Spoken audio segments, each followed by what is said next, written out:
博南山鸡。这种英姿飒爽的大长腿是云南永平县独有的鸡种，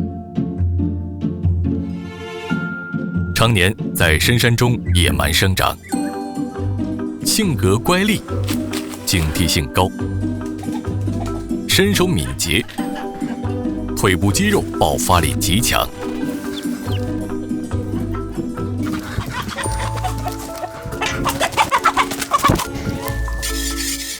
当然，它健美的体质也因此成全了一道天仙名菜——永平黄焖鸡。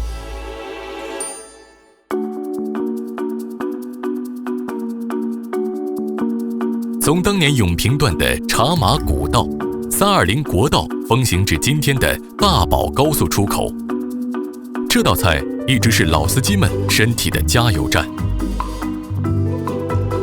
眼前一脸得意的是世代经营永平黄焖鸡的朱发生，他手中的这只宰公鸡正满7个月，刚开始打鸣，4斤上下的体重，口感最佳，是做永平黄焖鸡的不二之选。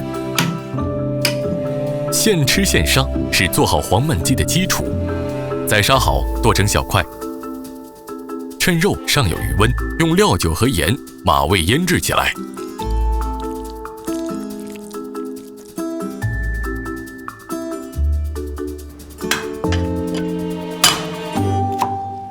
柴火土灶旺火烧热，以自家压榨的菜籽油爆香草果、姜、干辣椒，然后倒入鸡肉、鸡肠、鸡胗等耐煮的内脏也一并下锅。炒鸡用宽油，算是半炸半炒，放一些蒜粒增香。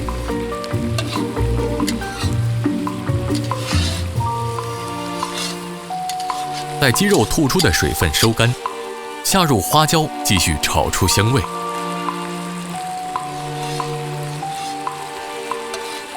再把多余的油给滤出来。接下来这一步，不会玩火的厨师是驾驭不了的。点火、淋酒、兜炒，必须一气呵成。火上浇油，如虎添翼，让色、香、味更上一层，然后快速加糖、酱油和开水，放入一熟的鸡肾、鸡肝，以猛火焖个3-5分钟。这样做出来的黄焖鸡才是真正的灿黄油亮，菜如其名。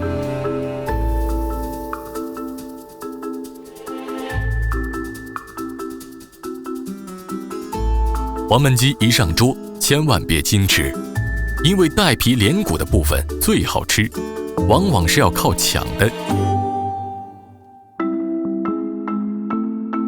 手慢了，倒也别丢了斗志。最后来碗米饭，才是吃黄焖鸡的精彩所在。不过呢，各位千万不要把它和市面上的大众快餐黄焖鸡米饭混为一谈，毕竟出了永平，这黄焖鸡就不是那黄焖鸡了。